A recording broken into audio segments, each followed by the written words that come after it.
बड़ी खबर, यूक्रेन युद्ध के बीच रूस को बहुत बड़ा झटका लगा है।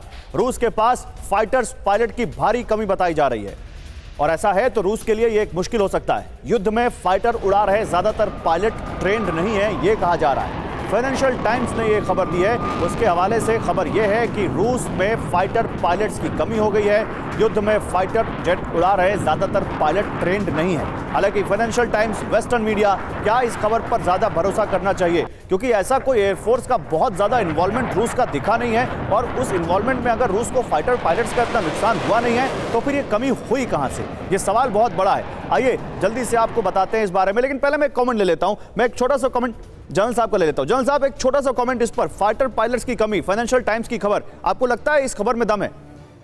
नहीं, बिल्कुल नहीं गौरव, आप बिल्कुल ठीक कह रहे हैं, क्योंकि रूस ने एयरफोर्स का इस्तेमाल नहीं किया है जितना उसने करना चाहिए था, क्योंकि एयर स्पेस के कारण और जिस तरह से मिसाइल्स और ड्रोन्स का इस्तेमाल यूक्रेन को मदद कर रहे थे। तो मुझे नहीं लगता इस खबर में कोई जान है, क्योंकि रूस के पास जबरदस्त फाइटर पायलट्स है और उन्होंने तो अभी तक एयरफोर्स का इस्तेमाल किया ही नहीं। अब जब वो एयरफोर्स का इस्तेमाल करेंगे तब पता चलेगा कि यूक्रेन में क्या होने वाला है। चलिए ठीक कह रहे हैं सर। अब इस बीच एक और बड़ी खबर, फिर मैं प्रसून जी के पास आता हूं।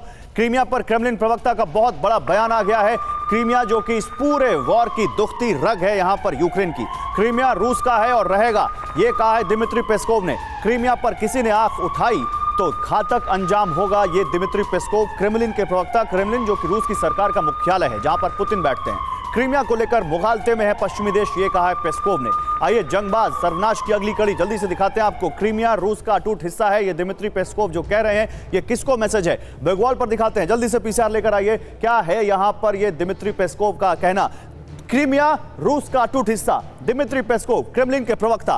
क्रीमिया पर किसी ने आंख दिखाई तो अंजाम बुरा होगा, यह कहते हुए दिमित्री पेस्कोव, पश्चिमी देशों की हर मंशा पर रूस पानी फेरेगा, यह कहा है दिमित्री पेस्कोव ने। और इसके अलावा क्रीमिया हड़पना यूक्रेन का सपना रह जाएगा। जैसा कि मैंने आपको कहा, एक दुखती रग है यूक्रेन की जो 2014 से रूस के पास है और अब रूस इसको अपना हिस्सा ही नहीं मानता बल्कि उसकी सुरक्षा के लिए हर इंतजाम करता है। आइए आपको कुछ और दिखाते हैं। क्या क्रीमिया वर्ल्ड वॉर कराएगा? क्या क्रीमिया की वजह से वर्ल्ड वॉर होगी जो अभी तक नहीं हुई है? देखिए, अमेरिका ने क्रीमिया को यूक्रेन का हिस्सा बताया था। अमेरिका का टोही विमान ज्यादातर क्रीमिया के इर्द गिर्द देखा गया है। ब्रिटेन ने भी क्रीमिया को यूक्रेन का बताकर मदद की बात कही। रूस की नेवी और व्यापारिक रूट के लिए क्रीमिया बेहद अहम है और इसीलिए रूस ने वो 19 किलोमीटर लंबा ब्रिज बनाया है जो क्रीमिया को रूस से जोड़ता है और उसकी सिक्योरिटी के लिए कई लेयर की सिक्योरिटी वहां पर लगी होती है। इनफैक्ट वहां पर एक बार एयर मिसाइल डिफेंस सिस्टम तक लगाया गया। प्रसून, मेरा सवाल आपसे है, ये बताइए, क्या क्रीमिया को जिस तरह से यूक्रेन कहता है हमारा हिस्सा, ज़ेलेंस्की तो कई बार ये कह चुके हैं कि क्रीमिया को हासिल करने तक ये जंग जारी रहेगी, क्या वाकई आज के परिप्रेक्ष्य में क्रीमिया तक पहुंच पाएगा यूक्रेन? और अगर यूक्रेन क्रीमिया तक पहुंच गया तब तो ये माने कि रूस की तो हार हो गई इस वॉर में, अगर यूक्रेन क्रीमिया तक पहुंच जाता है।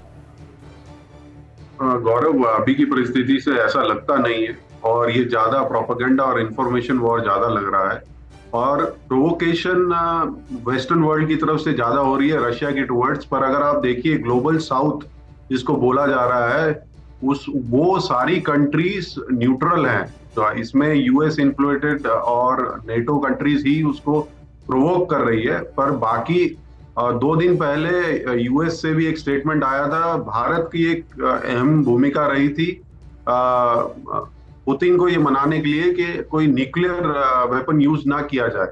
तो अगर आप देखिए अब जो बैलेंसिंग एक्ट है या balancing power global south countries specifically India और चाइना के पास आ रही है और ये जो प्रोवोकेशन या प्रोपेगेंडा वॉर ये यही दर्शाता है कि वेस्टर्न वर्ल्ड अभी भी इस युद्ध को जारी रखना चाह रहा है किसी भी तरीके से।